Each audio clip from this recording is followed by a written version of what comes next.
বিকেলের এই মুহূর্তটা সত্যিই অনেক সুন্দর।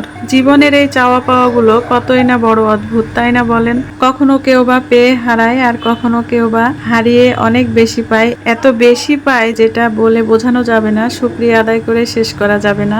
আলহামদুলিল্লাহ। তো আসসালামু আলাইকুম, আমি সালমা হকানি আবারও আরিয়া লাইফস্টাইল থেকে আপনাদের সাথে নতুন একটি ভিডিও শেয়ার করার জন্য চলে আসলাম। তো আজকে ভাবলাম যে ছাদ দিয়ে শুরু করি। ছাদের এই সুন্দর মুহূর্তটা একটু আমি ক্যামেরায় ধরে রাখি।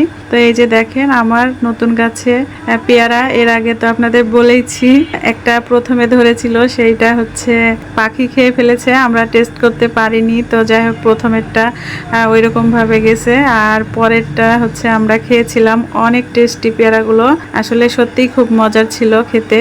তো ওই যে একটা একটা করে ধরার পর এবার এতটা পেয়ারা আসছে যেটা বলার মতো না।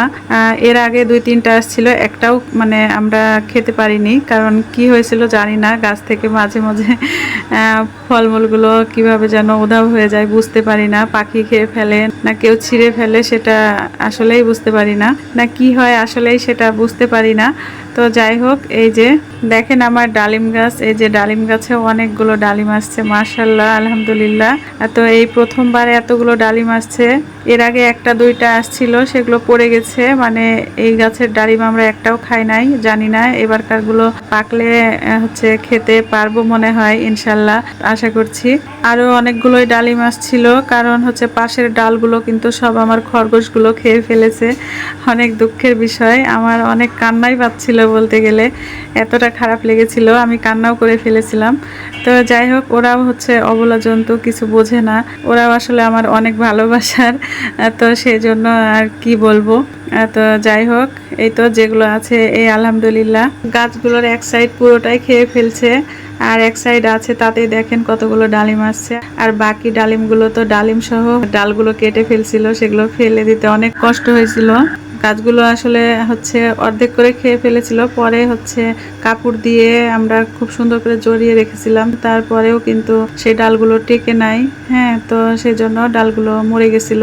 তো সেই জন্য এক সাইড ধরতে গেলে গাছের নাই, তো সেটা নিয়ে আর আফসোস করে কি হবে। ওই তো বললাম যে অ্যাক্সিডেন্ট একটা হয়ে গেছে, ওরা বোঝে না। তো যাই হোক, এই যে যতটুকু আছে এতটুকু দেখেই দেখেন কেমন মন প্রাণ ভরে যাচ্ছে। আসলে নিজের হাতে লাগানো গাছের ফলমূলগুলো সত্যিই অনেক ভালো লাগে, খেতেও অনেক মজা। আর বিশেষ করে ফরমালিন যুক্ত এইভাবে নিজেরা করে খেতে পারলে তো আরো বেশ ভালো হয়, বাচ্চারাও অনেক পছন্দ করে খায়। হ্যাঁ, ওরা অনেক আনন্দ পায় এই নিজের হাতে যে গাছ লাগানো, পানি দেওয়া, গাছ থেকে ফলমূল ছিঁড়ে খাওয়া, এগুলো আসলে ওরা তো সচরাচর যারা হচ্ছে আমরা শহরে বসবাস করি তারা তো আসলে সেই আনন্দটা পাই না। আমরা তো ছোটবেলায় পেয়েছি, হ্যাঁ, আমরা যেহেতু গ্রামে মানুষ হয়েছি, তো আমাদের বাচ্চারা কিন্তু সেই হচ্ছে মজাটা পায় না। তো ওদেরকে আমি চেষ্টা করি এইভাবে ছাদের এই গাছগুলো দিয়ে সেই আনন্দটা পাওয়ানোর জন্য। গ্রামে মাঝে মাঝে যাই, কিন্তু আসলে সেই সময়টা তো হয়ে ওঠে না। ওদের চোখের সামনে যতটুকু আম, লিচু, কাঁঠাল এগুলো হচ্ছে গ্রামের বাসায় গিয়ে চোখের সামনে যতটুকু নামাতে দেখে, ওরা তো নিজের হাতে ওগুলো পারতে পারে না। এই যে ছাদের গাছের এই ফলমূলগুলো ওরা পেড়ে খেতে পারলে কিন্তু অনেক আনন্দ পায়। ওদের আনন্দই কিন্তু আমাদের আনন্দ। হ্যাঁ, তো ওরা অনেক মজা পায়, ওদের মজাই খুবই ভালো লাগে, ওদের আনন্দ পেতে দেখলে। ওদের খুশিতেই কিন্তু আমাদের খুশি। তো যাই হোক, এই যে আপনাদের সাথে বকবক করতে করতে অনেক কথা বলে ফেললাম।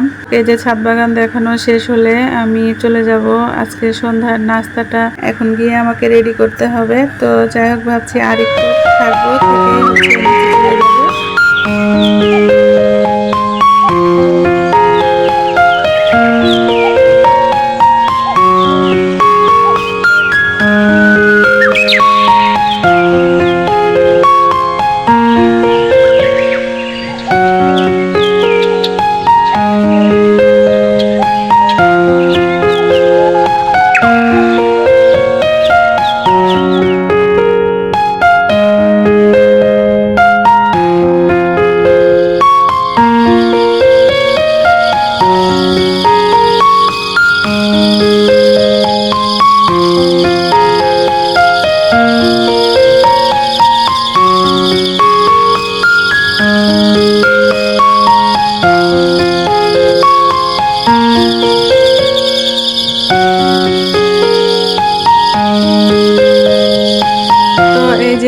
আমাদের ছাদ থেকে আসার পর সন্ধ্যার নাস্তা পার্টি চলছে। আজকে হচ্ছে বাইরে থেকে কিনে নিয়ে আসছি হচ্ছে পুরি, শসা, এগুলোই খাবো, চা বিস্কিট, এগুলো দিয়ে আজকে আমাদের নাস্তা হবে। তো এই যে সবাই মিলে এখন নাস্তার আয়োজন করছি। আমি অবশ্য বসে আছি, আমার মেয়েকে দিয়ে রেডি করাচ্ছি।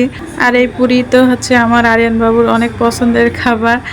ও মাঝে মাঝে হচ্ছে পুরি খেতে চায়। পুরি, মোগলাই এগুলো অনেক পছন্দ করে, কিন্তু যদিও বা সেভাবে খাওয়া ঠিক না।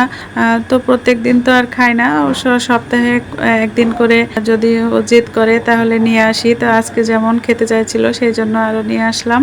আর এই যে বিশেষ করে হচ্ছে সস দিয়ে ও অনেক পছন্দ করে সবকিছু খেতে। তো আমার হচ্ছে বাসায় বানানো আছে, কিন্তু ওগুলো ডিপ ফ্রিজে আছে, সেই জন্য হচ্ছে এখন আর বের করলাম না।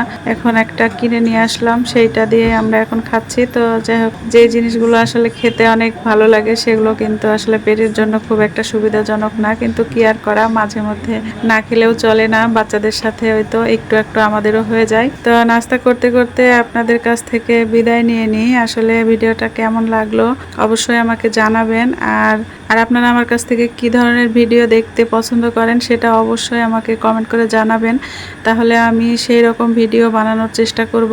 তো যাই হোক, আর এই ভিডিওটা আপনাদের কেমন লেগেছে অবশ্যই জানাবেন। আর যারা ইউটিউব চ্যানেল থেকে দেখছেন তারা কিন্তু আমার চ্যানেলটাকে একটু সাবস্ক্রাইব করে রাখবেন আর বেল বাটনটি চাপ দিয়ে রাখবেন, যাতে সবার আগে আপনাদের কাছে আমার ভিডিওটা পৌঁছে যায়। আর যারা হচ্ছে ফেসবুক থেকে দেখছেন তারা অবশ্যই আমার পেজটাকে ফলো দিয়ে রাখবেন। আর আমার ভিডিওগুলো যদি আপনাদের ভালো লেগে থাকে তাহলে অবশ্যই লাইক, কমেন্ট, শেয়ার করবেন। আর এই যে এখন আমরা সবাই মিলে নাস্তা করতে থাকি। সবাই ভালো থাকবেন, সুস্থ থাকবেন আর আমাদের জন্য দোয়া করবেন। তো আল্লাহ হাফেজ, আসসালামু আলাইকুম।